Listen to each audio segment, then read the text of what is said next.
Olá pessoal, tudo bem? Eu sou o professor Júnior, professor de Biologia, e hoje na nossa aula nós vamos estar falando sobre herança quantitativa.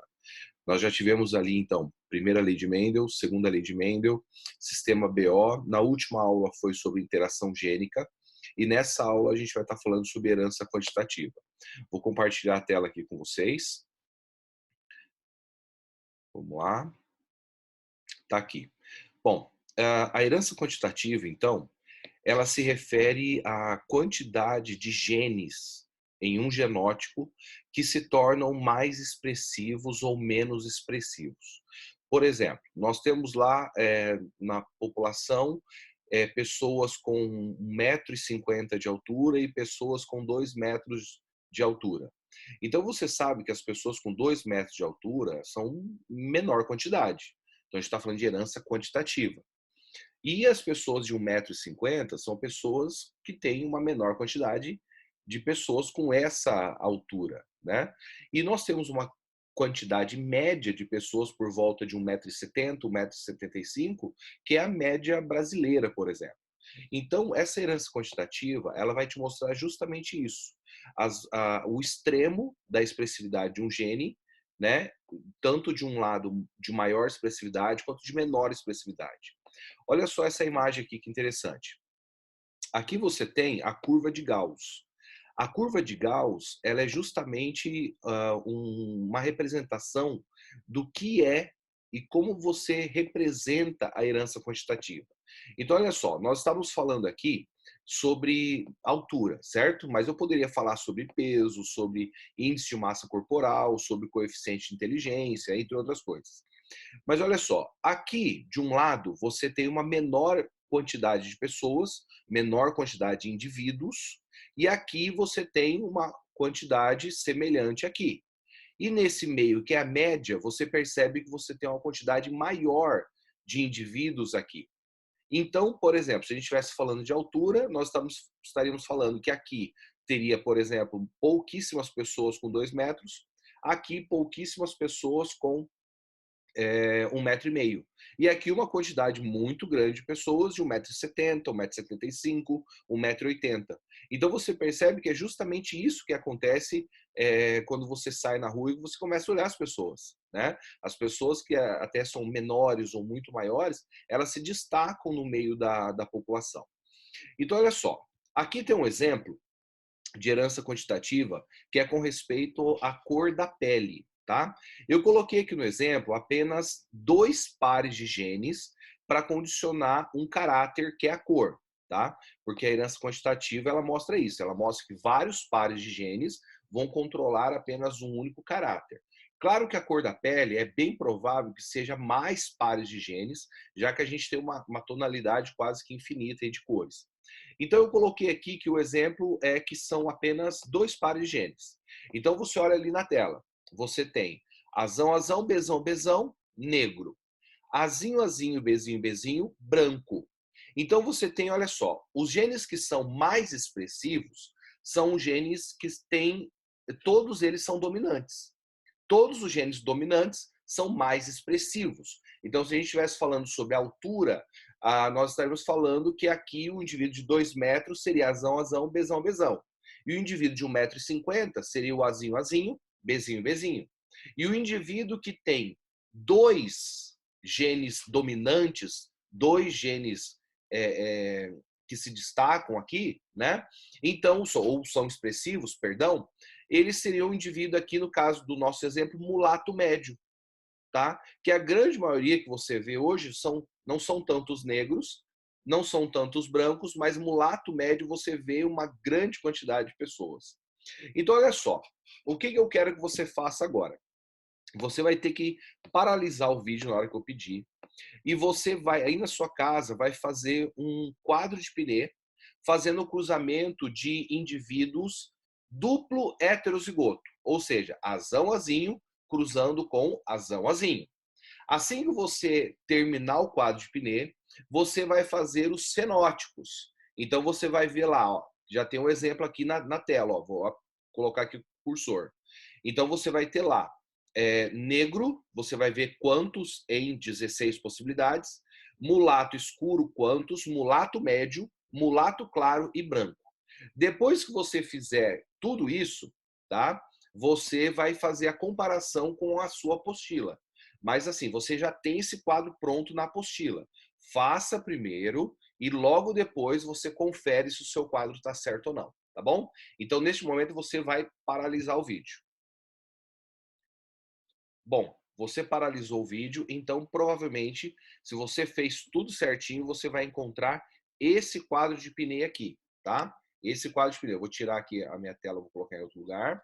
E olha só, você vai ter esse quadro de pneu, né? Então você vai fazer a contagem aqui e você vai chegar numa probabilidade em que você tem 1 em 16 que é negro, você percebe lá, ó, azão, azão, bezão, bezão. 1 em 16 que é branco, azinho, azinho, bezinho, bezinho, de menor expressividade. E você tem aqui, ó, 6 indivíduos mulato médio, que são aqueles que têm pelo menos 2 genes dominantes, 2 genes expressivos. Por exemplo, aqui onde você está vendo a minha tela, ó, azão, azão, bezinho, bezinho, 2 genes expressivos. Azão, azinho, bezão, bezinho, 2 genes expressivos, tá? E aqui, ó, mulato escuro, são aqueles que têm apenas um gene expressivo. Tem um exemplo aqui, ó, perdão, 3 genes expressivos. Então você tem aqui, ó, no meu cursor, você está vendo aqui, ó, azão, azinho, bezão, bezinho. Então, de 4 genes, 3 são expressivos. Então, ele dá uma expressividade maior, produz uma quantidade maior de melanina. E aqui você tem, ó, mulato claro, 4.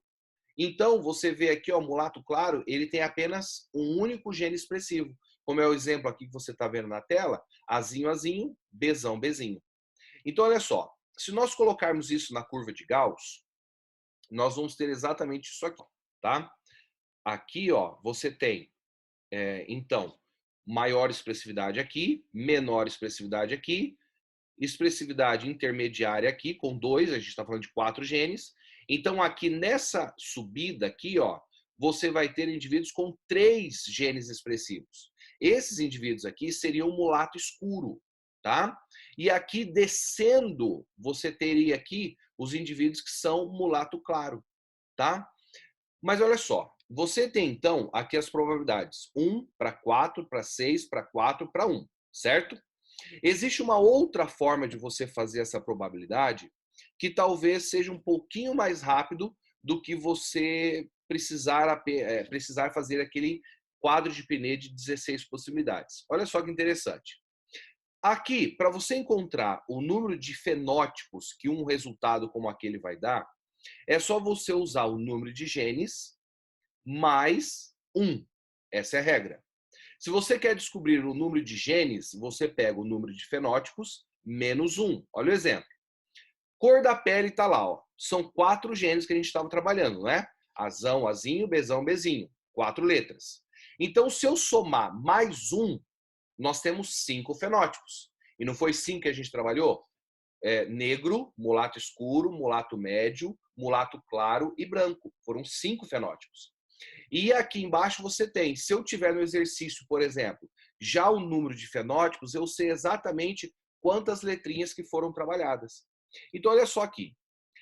Para facilitar a sua vida e ficar muito mais rápido o exercício de herança quantitativa, é só você fazer o seguinte. Pega no seu papel e faça o triângulo de Pascal. Como que é feito esse triângulo de Pascal? Simples, olha só na tela. Você começa com um triângulo de 1, simples assim. Depois você soma os 2 números que estão em cima e vai colocando embaixo. Então, olha só, 1 mais 1, 2. Aí você coloca 1 do lado.